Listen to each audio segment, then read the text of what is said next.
Você já ouviu falar em bolha financeira?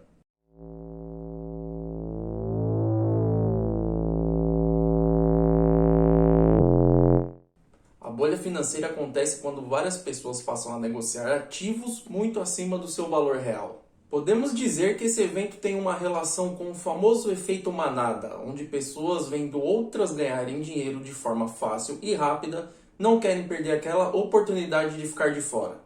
Acontece que o boom de vários investidores novos só ajudam a impulsionar o preço dos ativos nas alturas. Mas acontece que esse movimento é impulsionado meramente por especulação do ativo, sem que haja fundamentos sólidos para esses investimentos. O resultado desse cenário, claro, é o estouro dessa bolha financeira. A história nos mostra várias bolhas financeiras com o passar do tempo. Entre elas temos algumas bem famosas, como o Crash de 29, que tem vídeo aqui no canal falando sobre. Clica depois no link para conferir esse vídeo. Temos também a bolha.com e a crise do subprime, só para citar algumas. Hoje vamos conhecer a história da primeira bolha financeira que se tem notícia e que ficou conhecida como Mania das Tulipas.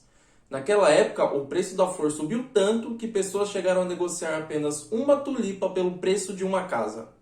Se esse assunto te interessa, já deixa a sua ajuda para o canal, curte esse vídeo, se inscreve e ativa o sininho para não perder os próximos vídeos.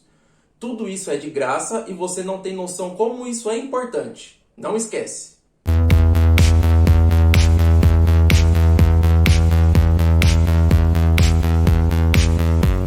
Antes da gente ver como se deu toda essa valorização absurda de uma tulipa no mercado financeiro daquela época, é preciso contextualizar o que estava acontecendo naquele momento para a gente ter uma base melhor da história.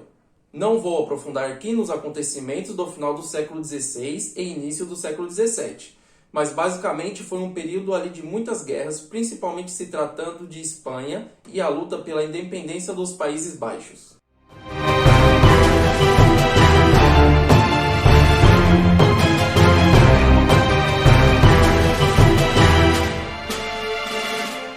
Mas no início do século XVII, quando a independência da Holanda estava praticamente assegurada, se iniciava ali uma era de enorme prosperidade comercial no país.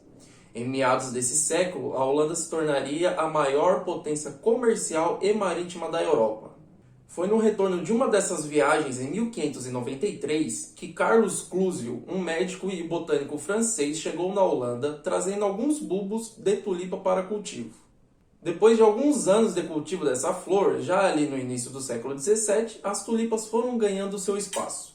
Tratava-se de uma flor muito bonita, que chamava muita atenção e passou a ser usada nos jardins das casas e também na medicina.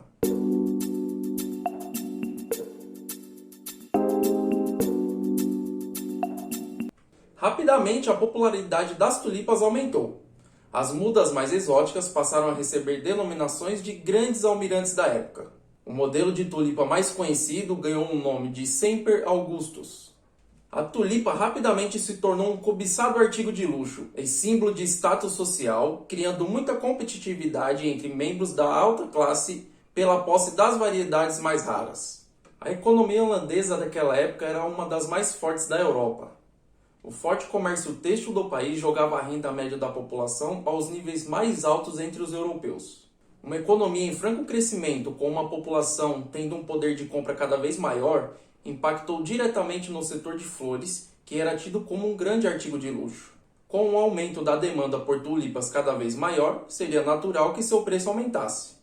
Por volta de 1623, um simples bulbo de tulipa poderia custar muitos milhares de florins neerlandeses.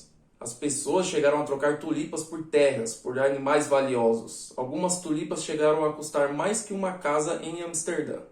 Para se ter uma ideia, negociadores de tulipas conseguiam ganhar cerca de 6.000 florins por mês, quando a renda média anual da época era de 150 florins. Em 1636, as tulipas passaram a serem comercializadas na Bolsa de Valores holandesa.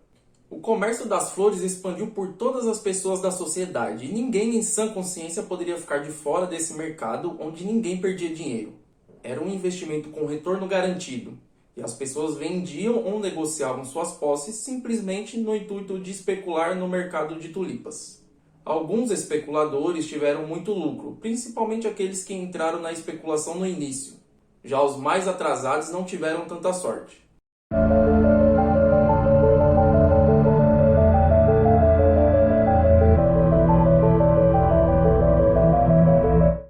A demanda por tulipas aumentava de uma tal maneira que chegou ao ponto dos negociadores venderem bulbos que tinham acabado de plantar ou que ainda nem tinham plantado. Desse modo, contratos futuros de tulipas foram criados. Um contrato futuro é um compromisso assumido entre duas partes, compromisso de comprar ou vender determinado ativo numa data determinada a um determinado preço, de modo que o comprador se comprometia a adquirir o bulbo no final da temporada. Mas tinha um porém, acontece que a floração da tulipa acontecia alguns anos após o seu plantio e mesmo assim durante cerca de 2 meses durante um ano. Acontece que com o passar do tempo, o mercado de tulipas começou a ficar saturado. Você não vai conseguir produzir algo infinitamente porque seu número de compradores é finito. E em 1637, os comerciantes não conseguiam inflacionar mais os preços absurdos de cada tulipa, porque o número de pessoas interessadas diminuiu. Assim, os preços das tulipas começaram a cair. O pânico logo se estendeu para todo o mercado, onde pessoas possuíam títulos de bulbos de tulipas precificados a valores altíssimos, esperando que valorizasse ainda mais. A consequência, sem dúvida, foram milhares de holandeses, incluindo executivos e membros da alta sociedade, ruírem financeiramente.